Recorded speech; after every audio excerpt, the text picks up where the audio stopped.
Hello friends, welcome back to our channel. कैसे हो आप सब? आई होप आप सब अच्छे होंगे और आप सबकी पढ़ाई भी अच्छी चल रही होगी। तो प्यारे विद्यार्थियों, कक्षा 6 सामाजिक विज्ञान की सीरीज में आज हम बात करेंगे अध्याय 4, जिसका नाम है इतिहास की समय रेखा एवं उसके स्रोत। उसके अभ्यास के समस्त प्रश्नों के उत्तर हम आज की इस क्लास के अंदर जानेंगे।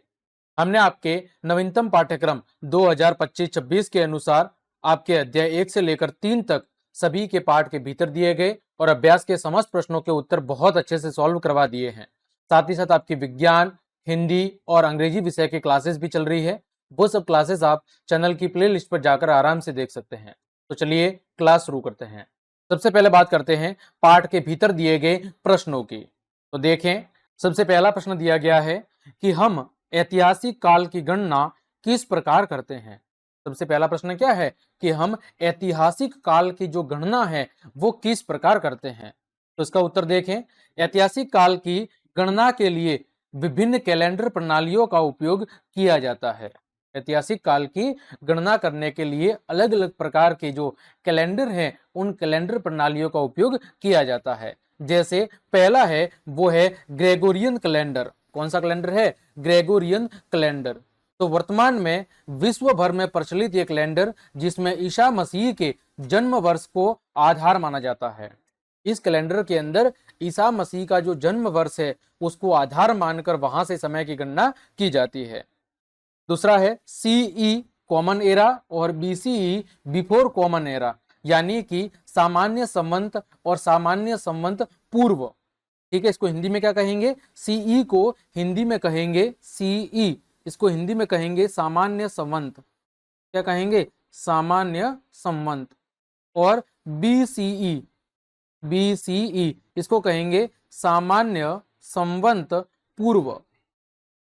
ठीक है, यानी बीसी कब होगा? ईसा के जन्म से पूर्व, और सीई सामान्य संवत यानी ईसा के जन्म के बाद। तो ईसवी सन के बाद और पूर्व के वर्षों को दर्शाते हैं। कौन? सीई। सीई मतलब सामान्य संवत, जो ईसवी सन के बाद यानी ईसा के जन्म के बाद के वर्षों को दर्शाता है। और जो बीसीई है वो ईसा के जन्म के वर्ष से पूर्व के वर्षों को दर्शाता है। ठीक। तीसरी पद्धति है वो है भारतीय पंचांग। तो चंद्र सौर गणना पर आधारित यानी चंद्रमा और सूर्य की गणना पर आधारित, जिसमें तिथियां और त्योहार क्या होते हैं? निर्धारित होते हैं। ज्यादातर जो हिंदू त्योहार है वो चंद्रमा की तिथियों के आधार पर ही क्या होते हैं? निर्धारित होते हैं।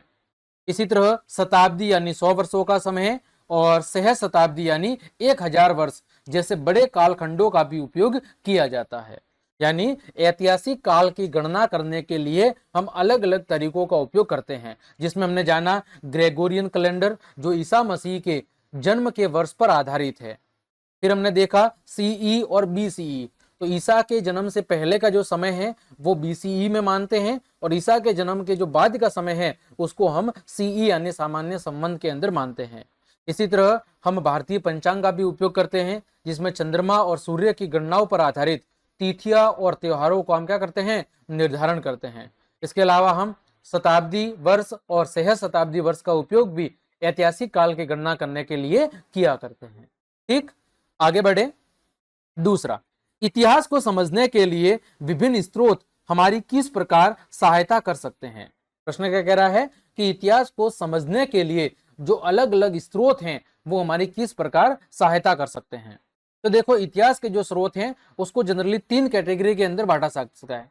ठीक है, कितनी कैटेगरी में बांट सकते हैं? जनरली 3 बड़ी कैटेगरी के अंदर हम बांट सकते हैं। जैसे पुरातात्विक स्रोत, इसमें मूर्तियां, सिक्के, उपकरण, शिलालेख, ये सारी जो चीजें हैं वो कौन सी सामग्री है? वो पुरातात्विक स्रोत है।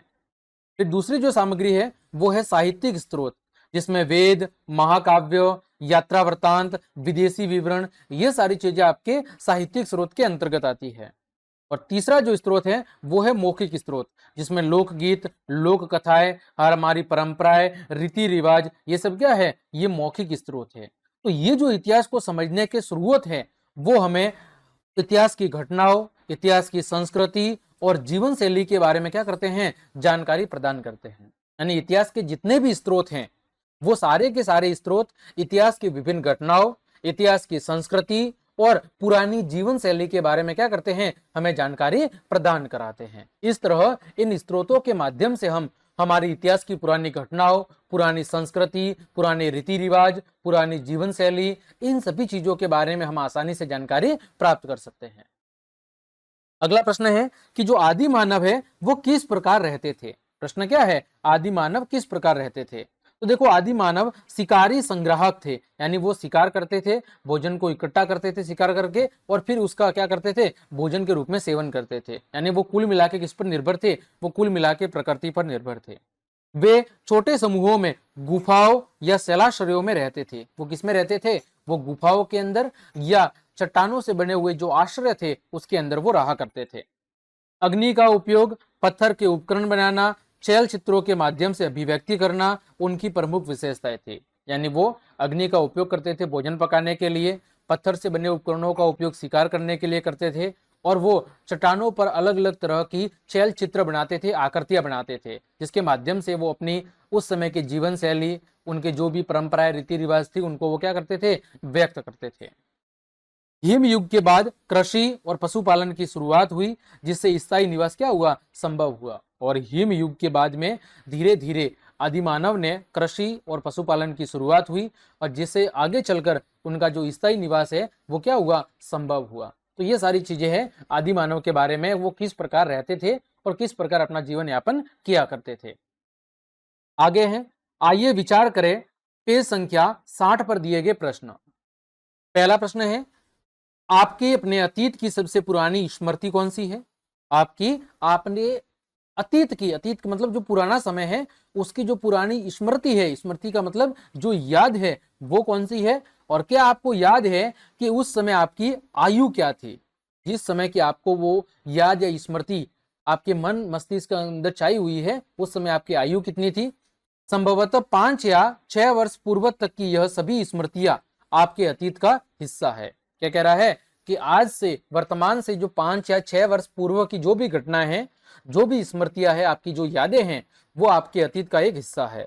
तो देखें इसका उत्तर, हो सकता है आपकी यादें, आपकी स्मृति अलग हो, तो आप अपने अनुसार भी इसका उत्तर लिख सकते हैं। मैंने यहाँ पर एक साधारण उत्तर देने की कोशिश की है। तो मेरी सबसे पुरानी स्मृति तब की है जब मैं लगभग कितने वर्ष का था, 4 साल का था। मुझे याद है कि मैं बैठक कक्ष में अपने खिलौनों के साथ खेलता था और अपने परिवार के साथ मस्ती किया करता था। ऐसा लगता है कि यह बहुत समय की बात है, लेकिन यह मेरे अतीत का एक बहुत ही खास हिस्सा है।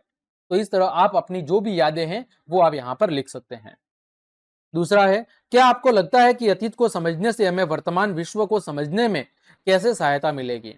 प्रश्न क्या कह रहा है कि क्या आपको लगता है कि जो अतीत है, अतीत का मतलब जो समय बीत गया है, उस बीते हुए समय को अगर हम समझे तो हमें हमारे वर्तमान विश्व या वर्तमान परिदृश्य को समझने में कैसे सहायता मिलेगी।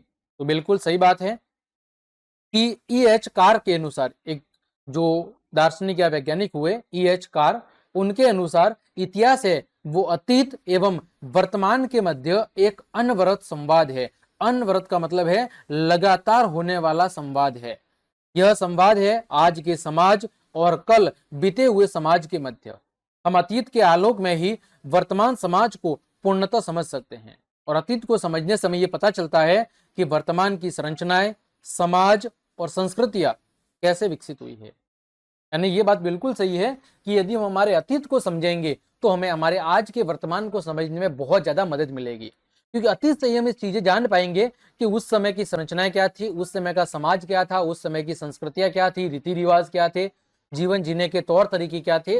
वो सारी चीजें हमें पुरानी चीजों को समझने से पता चलेगी, और जब हम उन चीजों की तुलना आज के समय से करेंगे, वर्तमान से, तो हमें पता लगेगा कि किस तरह का परिवर्तन हुआ है, लोगों की जीवन शैली में किस तरह का बदलाव आया है। ये सारी चीजें हमें अतीत को समझने से ही पता लगेगी। आगे बढ़े, आइए पता लगाए प्रश्न संख्या 65 पर दिए गए प्रश्न।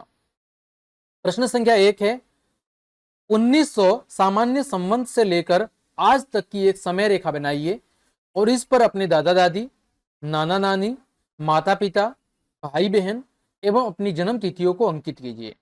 साथ ही 20वीं शताब्दी सामान्य संवत के आरंभ वर्ष और अंतिम वर्ष को भी अंकित कीजिए।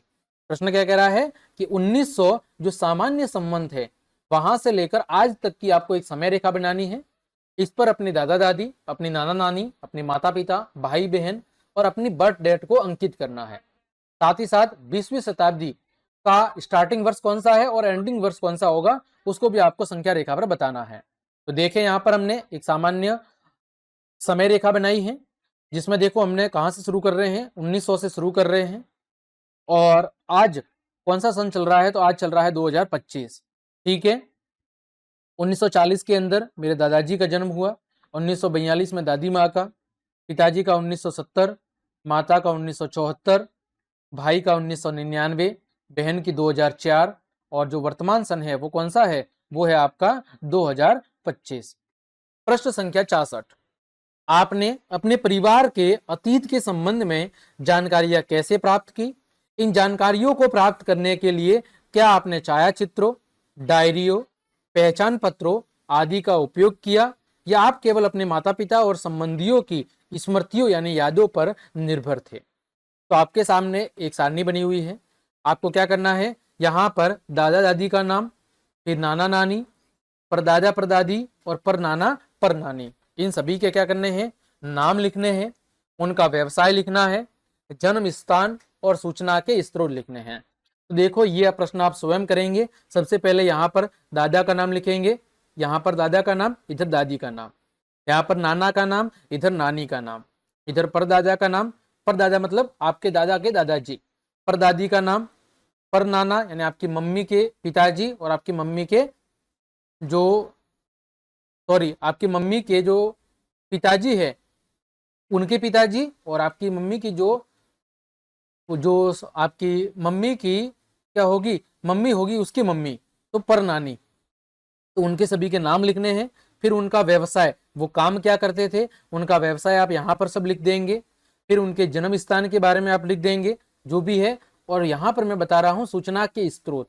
तो देखो सूचना हमें कहाँ से मिलेगी, तो देखो मेरे पिता और माता यानी अपने माता पिता और परदादा परदादी के बारे में मैं जानते हैं, यानी मेरे माता और जो पिता है, मेरे माता पिता यानी मेरे जो पेरेंट्स है, ठीक है, वो उनके पेरेंट्स के बारे में, यानी उनके पेरेंट्स का मतलब है मेरे लिए वो क्या होंगे, दादा और दादी, और क्या होंगे, नाना और नानी। तो मेरे जो माता पिता है वो अपने माता पिता और अपने जो सास ससुर है यानी कि दादा दादी और नाना नानी, उनके बारे में जानकारी देंगे। और मुझे अपने दादा दादी के बारे में जो विस्तृत जानकारी है वो उनके जन्म प्रमाण पत्र से मिलती है, यानी मुझे अपने दादा दादी और नाना नानी इनके बारे में जो जानकारी मिलती है या इनके जो सूचना के स्रोत हैं वो क्या है, वो है जन्म तिथि या जन्म प्रमाण पत्र। क्या है, जन्म प्रमाण पत्र। जनरली यही चीजें हैं, यहाँ पर भी जन्म प्रमाण पत्र आप लिखेंगे, यहाँ पर भी जन्म प्रमाण पत्र और यहाँ पर भी जन्म प्रमाण पत्र। फिर बात आती है परदादा और पर नाना और पर नानी की। तो देखो उस समय जन्म प्रमाण पत्र की व्यवस्था नहीं हुआ करती थी, तो इनके बारे में जो जानकारी है वो मुझे मौखिक रूप से मिलती है। कहाँ से मिलती है, मौखिक रूप से। मेरे जो दादा दादी और जो पर नाना पर नानी है या जो नाना नानी है उनके माध्यम से मुझे इनके बारे में जानकारी मिलती है। तो ये आप लिखेंगे मौखिक रूप से। यानी यहाँ पर हमने क्या देखा कि मुझे अपने माता पिता के बारे में जानकारी तो मुझे पता है कि वो सकती है वो जन्म प्रमाण पत्र से मिली हो, उनके आधार कार्ड अभी तो है, उनका राशन कार्ड है। अब बात आती है दादा दादी और नाना नानी की, तो दादा दादी और नाना नानी उनके बारे में जानकारी मुझे उनके जन्म प्रमाण पत्र से मिल जाती है या उनके वोटर आईडी से मिल जाती है। अब बात आती है परदादा परदादी और पर नाना और पर नानी, तो ये तो काफी पुराने होंगे और उनकी लगभग मृत्यु भी हो चुकी होगी, तो उनके बारे में जो जानकारी है वो मुझे अपने माता पिता से मौखिक रूप से प्राप्त होती है। और हाँ, मुझे अपने माता पिता अपना अथवा मुझे अपने सगे संबंधियों पर भरोसा है कि वो मुझे जो भी बात बताएंगे वो सही होगी। ठीक है, तो इस तरह से आप ये सारणी भर सकते हैं। आगे देखो पेज संख्या 67 पर, क्या आपने कभी अपने घर अथवा आसपास पुराने सिक्कों, पुस्तकों, वस्त्रों, आभूषणों अथवा बर्तनों को देखा है? इन वस्तुओं अथवा पुराने घरों एवं भवनों से हम किस प्रकार की सूचनाएं एकत्रित कर सकते हैं? प्रश्न क्या कह रहा है, क्या आपने अपने घर और अपने आसपास पुराने पड़े हुए सिक्कों, पुरानी पुस्तकें, पुराने वस्त्र, पुराने आभूषण या बर्तनों को देखा है? और इन चीजों से आपको क्या सूचनाएं, क्या जानकारी प्राप्त होती है? तो देखें, हाँ, घर के आसपास दिखने वाली ये सारी चीजें परिवार के पिछले इतिहास को बताती है। जैसे पुराने सिक्के बताते हैं कि वो किस साल बने थे और किस सामग्री से बने हुए हैं। पुरानी किताबें उस युग के ज्ञान, संस्कृति और फैशन के बारे में बताती है, जबकि कपड़े, आभूषण और बर्तन हमें उस युग के बारे में बताते हैं कि उस समय कपड़ों की कैसी परंपरा थी, कपड़े किस तरह से पहने जाते थे, किस तरह के आभूषण होते थे, किस तरह के बर्तन काम में लिए जाते थे, किस बर्तन का क्या यूज होता था। इस तरह की सारी चीजें हमें पता चलती है। उस काल की वास्तुकला, उस काल की सामग्री की गुणवत्ता के बारे में, पुराने घरों या इमारतों से हमें उस काल की वास्तुकला के बारे में पूरी जानकारी प्राप्त होती है कि उस समय घर या इमारतें किससे बनती थी, सामग्री की गुणवत्ता क्या होती थी, जल निकासी कैसे होती थी, शौचालय कैसे होते थे, स्नानाघर कैसे होते थे, आपके शमशान घाट कैसे होते थे। ये सारी चीजें हमें कहाँ से मिलती है? पुराने घरों या इमारतों से ही प्राप्त होती है। ठीक, आगे बात करें प्रश्न संख्या 68 और 69। नीचे इस इतिहास के स्रोतों से संबंधित कुछ चित्र दिए गए हैं। ये वस्तुएं कौन कौन सी है और आपके अनुसार क्या दर्शाती है? चित्र के सम्मुख दिए गए स्थान में वस्तु से संबंधित प्राप्त जानकारी लिखनी है। जैसे यहाँ पर अलग अलग चित्र है। पहला चित्र आपका सिक्के का है, दूसरा चित्र किसी कलाकृति का है या स्थलाकृति का है, जो हो सकता है किसी पत्थर पर या किसी दीवार पर उकेरी गई हो, और तीसरा है वो है आपका अशोक स्तंभ है ना। तो देखें इन तीनों से बारे में क्या जानकारी प्राप्त करती है। सबसे पहले बात करें सिक्कों के, तो यह गुप्त राजवंश के समय का सोने का सिक्का है। इसके राजवंश का? गुप्त राजवंश के समय का। और यहाँ पर सम्राट समुद्रगुप्त का सिक्के पर वीणा बजाते हुए दर्शाया गया है। यहाँ पर सम्राट चंद्रगुप्त को, यहाँ पर जो चित्र है वो कौन है? सम्राट समुद्रगुप्त है, और उनको सिक्के पर वीणा बजाते हुए बताया गया है। दूसरा आपका जो चित्र है यहाँ पर, वो एक हीरो स्टोन अथवा पत्थर की छवि है। ठीक है, पत्थर के ऊपर उकेरी गई कलाकृति है। और इस चित्र से देखकर क्या पता चलता है कि यह खूबसूरती से एक नक्काशीदार पत्थर है और एक युद्ध में एक नायक की तरह एक व्यक्ति की बहादुरी और साहस को यह पत्थर दर्शा रहा है। तीसरा है वो है आपका अशोक साम्राज्य की विजय का स्मारक है ना। और यह अशोक की शक्ति, साहस और आत्मविश्वास और गर्व को दर्शाता है, जो भारत के उत्तर प्रदेश में सारनाथ संग्रहालय के अंदर अभी वर्तमान में प्रदर्शित है। आगे बढ़े हम, आइए पता लगाए पेज संख्या 70 पर। ऊपर दिए गए चित्र में शैलाश्रय यानी कि पत्थर के ऊपर बने हुए आश्रय में आरंभिक मानव से संबंधित कुछ गतिविधियों को देखिए। आप इनमें से किस किस गतिविधि को पहचान सकते हैं? प्रत्येक का संक्षिप्त विवरण देना है। तो देखें यहाँ पर क्या क्या चित्र दिख रहा है, इसके बारे में आपको जानकारी देनी है। तो सबसे पहले कला का निर्माण। कुछ लोग पत्थर आश्रय या आवास की दीवारों पर चित्रण कर रहे होंगे। प्रारंभिक मनुष्यों ने खुद को अभिव्यक्त करने या अपने जीवन के बारे में कहानियां बताने के लिए इस कला का निर्माण किया होगा। जो क्या करते थे, जो अपनी जीवन शैली या उस समय की जो स्थिति थी उसको पत्थरों के ऊपर या घर की दीवारों के ऊपर वो उकेरा करते थे। फिर अगला है वो है खाना पकाना। जहां वे खाना पकाते हैं वहां आग हो सकती है। खाना पकाने, गर्म रहने और जंगली जानवरों से खुद को बचाने के लिए उस समय आग जरूरी थी। फिर अगला हो सकता है औजार बनाना। आदि मानव पत्थरों से औजार बनाते थे। वे काटने या शिकार करने के लिए पत्थरों को नुकीला भी बनाते थे। इसके अलावा शिकार, कुछ प्रारंभिक मनुष्यों को भोजन के लिए जानवरों का शिकार करने के लिए भाले या धनुष जैसे औजारों का उपयोग करते हुए भी यहाँ पर दिखाया गया है, और यह उनके अस्तित्व यानी जीवन यापन के लिए बहुत ज्यादा महत्वपूर्ण था। फिर इकट्ठा करना, तो दूसरे लोग जलीय जीव जंतुओं को इकट्ठा कर सकते थे। प्रकृति से भोजन इकट्ठा करना उनके दैनिक जीवन का एक बहुत बड़ा हिस्सा हुआ करता था। तो ये सारी चीजों की जो जानकारी है वो हमें इस चित्र से प्राप्त होती है। प्रश्न संख्या 71 पर पाठ्य पुस्तक में दिए गए चित्र का अवलोकन कीजिए। यह कुछ सहस्त्र शताब्दी पूर्व, यानी सहस्त्र शताब्दी का मतलब है 1000 वर्ष, यानी कुछ हजार वर्ष पूर्व के कृषक समुदाय की गतिविधियों को प्रदर्शित करता है। इन गतिविधियों को सूचीबद्ध कीजिए जिनकी आप पहचान कर सकते हैं कि यहाँ पर क्या क्या चीजें आपको दिखाई दे रही है। तो देखें यहाँ पर हम देख रहे हैं कि कुछ व्यक्ति अपने रहने और भोजन को सुरक्षित रखने के लिए झोपड़ी बना रहे हैं। कुछ लोग झोपड़ी बना रहे हैं, कुछ व्यक्ति भोजन का उपयोग करके भोजन पका रहे हैं। वे बड़े हो गए हैं या फिर एकत्रित हो गए हैं। ठीक है, फिर कुछ व्यक्ति पालतू जानवरों जैसे गाय, भैंस, भेड़, कुत्ते या और अन्य की देखभाल कर रहे हैं। इसके अलावा कुछ लोग फसल काट रहे हैं और परिवार और समुदाय के सदस्य कुछ लोग आपस में बातचीत भी कर रहे हैं, एक साथ काम कर रहे हैं और कुछ खेल का आनंद भी ले रहे हैं। ठीक है, आगे बात करें अभ्यास प्रश्नों की। अभी तक हमने जो प्रश्न डिस्कस किए वो पाठ के भीतर अलग अलग पेज नंबर पर दिए गए थे। अब बात करते हैं हम अभ्यास प्रश्न की। देखें, जो कि पृष्ठ संख्या 74 पर दिए गए हैं। पहला प्रश्न है, एक परियोजना के रूप में अपने आसपास उपलब्ध इतिहास के स्रोतों का उपयोग करते हुए अपने परिवार, यदि आप गांव में रहते हैं तो गांव का इतिहास लिखिए। परियोजना के लिए अपने शिक्षक से मार्गदर्शन हेतु निवेदन कीजिए। क्या करना है, आप जहां पर भी रह रहे हैं आपके आसपास उपलब्ध जो भी इतिहास के स्रोत हैं उनका अध्ययन करना है अथवा उनका उपयोग करता है, और उनका उपयोग करते हुए आपको अपने गांव का एक संक्षिप्त इतिहास लिखना है। और इसके लिए आप अपने अध्यापक की मदद ले सकते हैं। हालांकि ये प्रश्न आप विद्यार्थियों को स्वयं करना है, लेकिन मैं उदाहरण के तौर पर इसका उत्तर यहाँ पर बता रहा हूँ कि आप कैसे लिख सकते हैं। तो देखिए, पुरानी तस्वीरें हो सकती है, कोई पुराने दस्तावेज हो सकते हैं, या आपके परिवार की कहानियां हो सकती है। उनका उपयोग करके मैंने अपने परिवार का यहाँ पर इतिहास खोजा है। देखें, पितृक पक्ष, पितृक पक्ष यानी कि पिता की ओर से।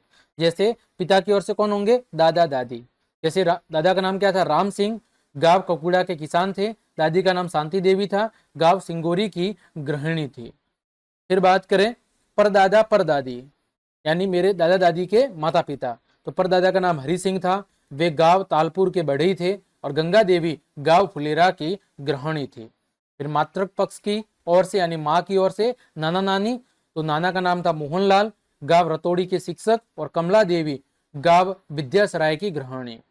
इसी तरह परनाना और परनानी, परनाना का नाम था सूरजमल, गांव मानगंग के व्यापारी, और राधा देवी गांव बुलबुली की गृहिणी। बात करें स्रोत की, तो पुरानी तस्वीरें, पत्र, पहचान पत्र और परिवार के सदस्यों द्वारा सुनाई गई मौखिक कहानियों का यहाँ पर मैंने स्रोत के रूप में उपयोग किया है। तो इस तरह आप भी अपने परिवार का संक्षिप्त इतिहास यहाँ पर लिख सकते हैं। दूसरा प्रश्न है, क्या हम इतिहासकारों की तुलना जासूसों से कर सकते हैं? अपने उत्तर के समर्थन में कारण दीजिए। प्रश्न क्या कह रहा है, क्या हम इतिहासकारों की तुलना जासूसों से कर सकते हैं? तो बिल्कुल, हम इतिहासकार और जासूस दोनों की तुलना कर सकते हैं, क्योंकि दोनों ही सत्य को उजागर करने के लिए क्या करते हैं, किसी भी चीज की जांच करते हैं अथवा उस पर खोजबीन करते हैं। तो देखे, एक भाग में लिखा है इतिहासकार, दूसरे भाग में हमने लिखा है जासूस। देखिए, इतिहासकार है ये अतीत की घटनाओं पर काम करते हैं, जो घटनाएं बीत चुकी है, जो घटनाएं पुराने समय में घटित हो सकती है। वही जो जासूस है वो भूतकाल, वर्तमान काल और भविष्य की घटनाओं पर काम करते हैं। ठीक है, पास्ट, प्रेजेंट और फ्यूचर तीनों प्रकार की घटनाओं पर कौन करते हैं काम, जासूस करते हैं।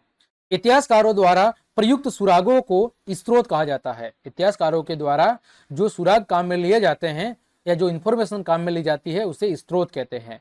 वही जासूसों द्वारा इस्तेमाल किए गए सुरागों को क्या कहते हैं, साक्ष्य कहते हैं। इतिहासकार डायरी प्रविष्टियों, मौखिक इतिहास, दस्तावेज आदि का उपयोग करते हैं। वही जासूस डीएनए, अंगुलियों के निशान, खून के धब्बे आदि जैसे सुरागों को उपयोग करते हैं। इतिहासकार स्रोतों का विश्लेषण ऐतिहासिक घटनाओं को समझने के लिए करते हैं। वही जासूस अपराध और अन्य घटनाओं को समझने के लिए अथवा उनके बारे में जानकारी हासिल करने के लिए वे स्रोतों को क्या करते हैं, विश्लेषण करते हैं। तो देखो, दोनों को काम लगभग मिलता जुलता है, लेकिन दोनों का जो उद्देश्य है वो अलग है। इतिहासकार का उद्देश्य है ऐतिहासिक घटनाओं को समझना, उनके बारे में जानकारी देना। वही जासूस का काम है अपराध और उससे जुड़ी हुई घटनाओं का पता लगाना और उनको उजागर करना। ठीक, अगला प्रश्न देखें, प्रश्न संख्या 3, तिथियों के साथ कुछ अभ्यास। समय रेखा पर निम्नलिखित तिथियों को काल क्रम के अनुसार लगाइए। यहाँ पर अलग अलग तिथियां दी हुई है, उनको काल क्रम के अनुसार आपको इस संख्या रेखा पर दर्शाना है। तो देखो, मैं बता दूं, यहाँ पर ये लिखा हुआ है एक संवत, सामान्य संवत, इसको जनरली हम क्या कहेंगे, इसको हम कहेंगे आपका ईसवी सन। क्या कहेंगे, ईसवी सन कहेंगे।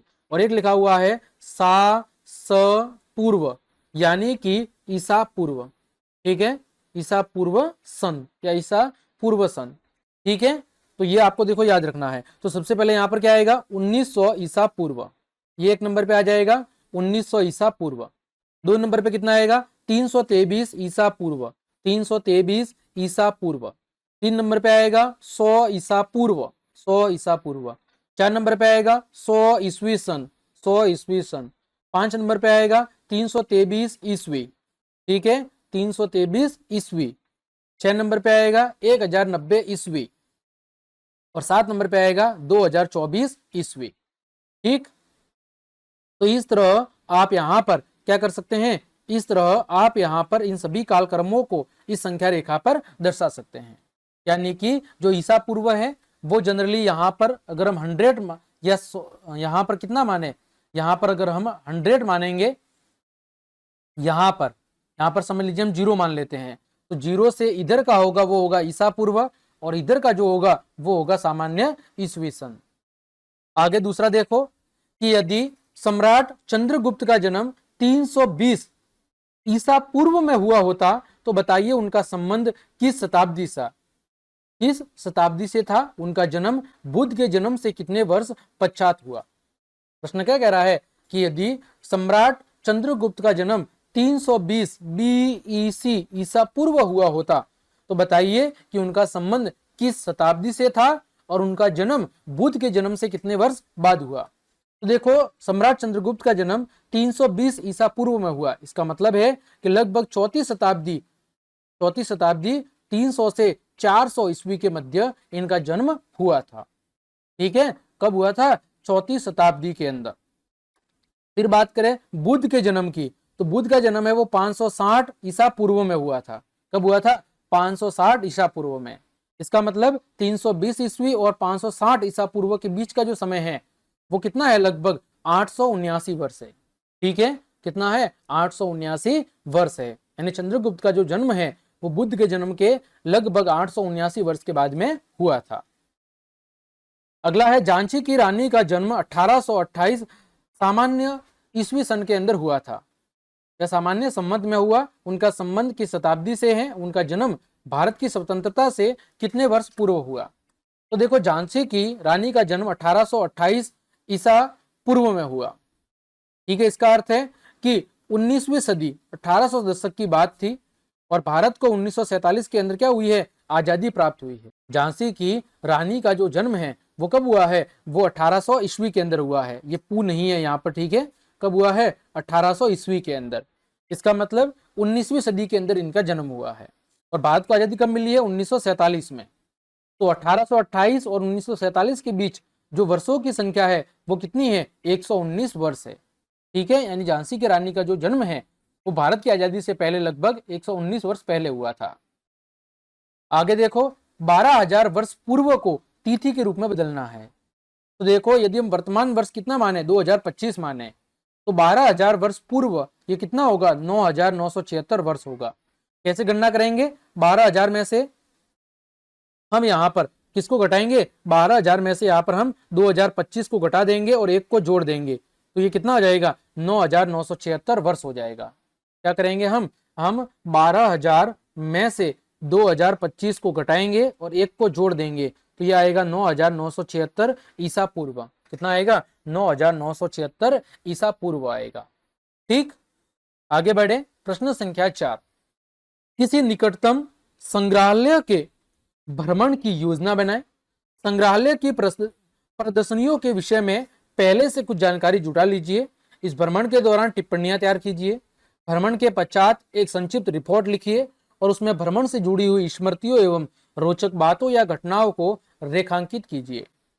तो देखें यहाँ पर हम भ्रमण की एक रिपोर्ट बना रहे हैं, संग्रहालय भ्रमण रिपोर्ट। संग्रहालय का नाम है राष्ट्रीय इतिहास संग्रहालय और यहाँ पर लिख सकते हैं उस जगह का नाम, जैसे मैंने लिखा है जयपुर। तो राष्ट्रीय इतिहास संग्रहालय का भ्रमण ज्ञानवर्धक और आनंददायक था। मुख्य आकर्षणों में प्राचीन सभ्यताओं पर विस्तृत प्रदर्शनी शामिल थी, जिसमें अच्छी तरह से संरक्षित उपकरण, मिट्टी के बर्तन और वस्त्र प्रदर्शित किए गए थे। इंटरैक्टिव डिजिटल डिस्प्ले ने ऐतिहासिक घटनाओं की एक आकर्षक खोज करने का अवसर प्रदान किया। अप्रत्याशित रूप से मध्ययुगीन कवच और हथियारों पर विशेष प्रदर्शनी विशेष रूप से मनोरम थी, जिससे उत्कृष्ट शिल्प कौशल का पता चला। मूल ऐतिहासिक दस्तावेजों और विविध सांस्कृतिक कलाकृतियों को देखने से अतीत के साथ एक वास्तविक जुड़ाव महसूस हुआ। संग्रहालय में बच्चों के लिए एक मजेदार खंड भी था जिसमें स्वयं करके सीखने वाली गतिविधियां थी। गाइडेड टूर आकर्षक था जिसमें प्रदर्शनियों के बारे में दिलचस्प किस्से और कम ज्ञात तथ्य बताए गए। कुल मिलाकर यह भ्रमण एक बहुत ज्यादा यादगार अनुभव था जिसने विभिन्न ऐतिहासिक कालों और संस्कृतियों के बारे में बहुमूल्य अंतर्दृष्टि प्रदान की। भ्रमण की तिथि 11 मई 2025 थी। तो इस तरह आप अपनी इच्छा अनुसार या आपने जो भी देखा उस दृश्यों के आधार पर एक रिपोर्ट आप बना सकते हैं। आगे बात करें प्रश्न संख्या 5। अपने विद्यालय में किसी पुरातत्व विज्ञानी अथवा इतिहासकार को आमंत्रित कीजिए और उनसे स्थानीय इतिहासकार और उससे जाना क्यों महत्वपूर्ण है इस विषय में व्याख्यान देने का आग्रह कीजिए। क्या करना है आपको? अपने विद्यालय में किसी पुरातत्व विज्ञानी जो पुरानी चीजों के बारे में जानकारी रखता हो अथवा किसी इतिहासकार को स्कूल के अंदर आमंत्रित करना है और उनसे आपके स्थानीय इतिहास के बारे में पूछना है और ये पूछना है कि जो स्थानीय इतिहास है उसको जानना क्यों महत्वपूर्ण है। देखें, किसी भी हमारे स्थानीय इतिहास को जानना हमारे लिए क्यों महत्वपूर्ण है। देखो, जो स्थानीय इतिहास है वो हमें हमारी जड़ों, परंपराओं और सामाजिक विकास को समझने में मदद करता है। उदाहरण के लिए यदि आप दिल्ली में हैं तो कुतुब मीनार या लाल किले का इतिहास उस समय की स्थानीय संस्कृति और शासन व्यवस्था को दर्शाता है।